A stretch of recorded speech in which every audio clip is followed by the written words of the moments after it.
Salam jumpa saudara dan saudariku terkasih dimanapun berada. Semoga kita semua dalam keadaan baik dan sehat. Dan semoga Tuhan yang Maha Baik selalu dan senantiasa menyertai kita. Saudara-saudariku terkasih, untuk sesi ini saya mau mengangkat keunikan-keunikan atau kekayaan yang ada di dalam gereja Katolik yang tidak kita temukan dimanapun itu. Beberapa hal unik dan menarik yang ada di dalam gereja Katolik ini kiranya mendukung iman kepercayaan kita. Yang pertama, gereja Katolik mempunyai pusat agama, yaitu Vatikan. Banyak ahli menafsirkan bahwa ujung bumi dalam Kisah Para Rasul adalah Vatikan. Dalam ayat itu tertera bahwa para rasul menjadi saksi dari Yerusalem sampai ke ujung bumi. Vatikan merupakan sebuah wilayah terkecil di dunia yang berbentuk eklesiastik yang diperintah oleh uskup Roma, yaitu Paus. Pada awalnya Vatikan adalah wilayah tak berpenghuni yang dianggap suci bahkan sebelum kedatangan agama Kristen. Pada tahun 326, gereja pertama dibangun di atas makam Santo Petrus dan sejak saat itu Vatikan mulai dihuni oleh banyak orang. Karena hal tersebut, tempat ini menjadi kediaman Paus dan menjadi tempat kedudukan pusat gereja Katolik Roma. Hal yang kedua, pusat agama Katolik yang adalah Vatikan itu menjadi sebuah negara. Jadi artinya di sini saudara-saudari bahwa gereja Katolik itu punya negara tersendiri. Negara adalah organisasi yang menguasai wilayah dan sekelompok orang di dalamnya. Tetapi ada negara yang memiliki luas wilayah, satu kota kecil saja seperti Vatikan. Lantas, apakah Vatikan negara terkecil di dunia? Saat ini Vatikan tercatat sebagai negara terkecil di dunia. Hal ketiga, gereja Katolik mempunyai pemimpin tertinggi, yaitu Paus. Dan Paus Fransiskus saat ini sebagai urutan yang ke-266. Terhitung mulai dari Paus pertama, yaitu Rasul Petrus. Dalam Injil Matius bab 6 ayat 17 dan 18, Yesus berkata kepada Petrus, "Engkau adalah Petrus yang berarti sebuah batu, dan di atas batu karang ini aku akan mendirikan jemaatku." Petrus menjadi pemimpin gereja pertama dan diteruskan oleh Paus. Dan Pauslah menjadi pemimpin tertinggi umat Katolik di seluruh dunia. Dapat kita bayangkan saudara-saudariku terkasih, umat Katolik yang menyebar di berbagai penjuru dunia memiliki satu orang pemimpin, yaitu Paus yang berkedudukan di Vatikan. Hal keempat, gereja Katolik memiliki hierarki. Menurut ajaran resmi gereja, kepemimpinan dalam gereja diserahkan kepada hierarki sebagai pengganti para rasul. Perutusan ilahi yang dipercayakan Kristus kepada para rasul itu akan berlangsung sampai akhir zaman. Sebab Injil yang harus mereka wartakan bagi gereja merupakan asas seluruh kehidupan untuk selamanya. Maka dari itu, dalam himpunan yang tersusun secara hierarkis, yaitu para rasul, telah berusaha mengangkat para pengganti mereka. Maka konsili mengajarkan bahwa atas penetapan ilahi, para uskup menggantikan para rasul sebagai gembala. Kepada mereka itu, para rasul berpesan agar mereka menjaga seluruh kawanan tempat Roh Kudus mengangkat mereka untuk menggembalakan jemaat. Saudara-saudariku terkasih, dengan adanya hierarki gereja ini yang tersusun secara rapi, yaitu mulai dari Paus, uskup, imam, dan diakon, maka gereja Katolik memiliki garis komando yang jelas. Gereja Katolik tidak memiliki paham yang berbeda-beda. Sesuatu hal yang disampaikan mulai dari Vatikan, gaung ataupun gemanya sampai ke seluruh penjuru dunia. Bahkan bacaan untuk satu hari pun mulai dari Vatikan sampai ke ujung dunia, yang namanya di sana adalah Gereja Katolik, semua menggunakan bacaan yang sama dengan tata cara yang sama. Demikian juga misalnya ketika kita menghadiri atau berada di sebuah tempat yang baru, mengikuti liturgi di tempat itu, susunan liturgi semua sama saudara-saudari, tidak ada bedanya. Kalau misa juga diawali dengan tanda salib, ditutup juga dengan tanda salib.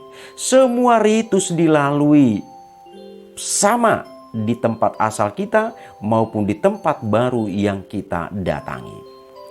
Yang beda di sana hanyalah bahasa yang digunakan. Inilah luar biasanya saudara-saudari, karena kita memiliki hierarki dalam gereja. Maka struktur dan garis kepemimpinan yang ada di dalam Gereja Katolik tidak bisa diobrak-abrik oleh siapapun. Karena kita memiliki garis koordinasi atau garis komando mulai dari Vatikan sampai ke seluruh penjuru dunia dengan gaung atau gema yang satu dan sama. Hal yang kelima, Gereja Katolik memiliki 3 sumber ajaran iman, yaitu kitab suci, tradisi-tradisi suci, dan magisterium gereja. Kitab suci itu adalah sumber utama iman gereja. Tradisi suci adalah kebiasaan-kebiasaan yang dihidupi oleh para rasul dan jemaat perdana yang kita teruskan hingga pada zaman kita ini. Dan magisterium gereja adalah ajaran-ajaran dari para bapak gereja yang menjadi pendukung untuk kehidupan beriman kita. Yang keenam, ada kehidupan selibat yang mendoakan gereja. Saudara-saudariku terkasih, dalam Gereja Katolik kita kenal di sana ada kehidupan selibat, dan kita yang lain ini menjalani kehidupan berkeluarga. Kaum selibat yang kita kenal adalah para imam, biarawan, dan biarawati. Mereka memilih hidup hanya untuk melayani Tuhan dan sesama dengan lebih dekat, dan selain itu tugas mereka adalah mendoakan keselamatan gereja. Hal yang ketujuh, Gereja Katolik mempunyai seorang ibu, yaitu Bunda Maria. Saat bergantung di kayu salib, Yesus berpesan kepada Yohanes dan kepada Ibu Maria yang saat itu berdiri di kaki salib. Ketika Yesus melihat ibunya dan murid yang dikasihi yang ada di sampingnya, berkatalah ia kepada ibunya, "Ibu, inilah anakmu." Dan kepada murid yang dikasihi, yaitu Yohanes, dia berkata kepada Yohanes, "Yohanes, inilah ibumu." Saudara-saudariku terkasih, sejak saat itu Bunda Maria menerima kita sebagai putra-putrinya, dan kita melalui Yohanes, murid yang dikasihi Yesus, menerima Bunda Maria sebagai ibu kita dan ibu gereja. Maka Gereja Katolik meyakini bahwa Bunda Maria selalu dan senantiasa hadir menyertai seluruh umat beriman, para putra dan putrinya. Hal yang kedelapan, Gereja Katolik memiliki orang kudus. Kita semua dipanggil Kristus kepada kekudusan dan kesempurnaan, kepada persatuan mesra dengan Allah Bapa melalui Kristus dalam persekutuan dengan Roh Kudus. Karena itu haruslah kamu sempurna, sama seperti Bapamu di surga sempurna. Kuduskanlah kamu, sebab Aku Tuhan Allahmu kudus. Tradisi iman Katolik mewariskan kepada kita sejumlah besar tokoh pejuang dan pembela nilai dan paham hidup yang mengangkat harkat dan martabat manusia. Itulah orang-orang kudus. Orang-orang kudus terdiri dari para tua maupun muda, rohaniwan, biarawan dan biarawati, bapak dan ibu, termasuk juga rakyat, kaum cendekiawan, orang yang berpendidikan maupun yang tidak berpendidikan, yang berasal dari berbagai suku, bangsa, ras, dan budaya yang ada di dalam Gereja Katolik. Dan ini menjadi sebuah keyakinan iman Gereja Katolik bahwa Gereja Katolik memiliki orang-orang kudus yang selalu dan senantiasa membantu kita menyampaikan doa-doa kita kepada Tuhan. Hal yang kesembilan, Gereja Katolik memiliki relasi emosional keagamaan yang sangat tinggi. Saudara-saudari, hal sederhana yang perlu kami katakan adalah ketika kita bertemu entah dimanapun itu, jika kita tahu bahwa saudara kita itu adalah seorang Katolik, maka kita langsung kompak. Emosional keagamaan itu langsung muncul dan kita langsung kompak walaupun di tengah sebuah kerumunan dan orang tersebut baru pertama kali itu kita bertemu. Sadar atau tidak sadar, ini sudah dan sering terjadi dan kita alami dimanapun kita berada. Emosional, rasa empati keagamaan terhadap Gereja Katolik memacu atau memicu kita untuk membangun relasi secara lebih dekat dengan sesama kaum beriman Katolik. Termasuk juga ketika kita bertemu dengan seorang pastor ataupun biarawan dan biarawati. Walaupun baru pertama kita bertemu dengan beliau, bertemu dengan mereka, tetapi kita langsung kompak, langsung menyatu, langsung tanya, Bapak atau Ibu dari mana asalnya, tinggal di mana. Bahkan barangkali pastor atau suster itu langsung mengajak kita untuk makan di rumahnya, padahal kita baru pertama kali bertemu. Inilah sebuah kehebatan, keunggulan yang ada di dalam Gereja Katolik yang tidak ditemukan dimanapun saudara dan saudari.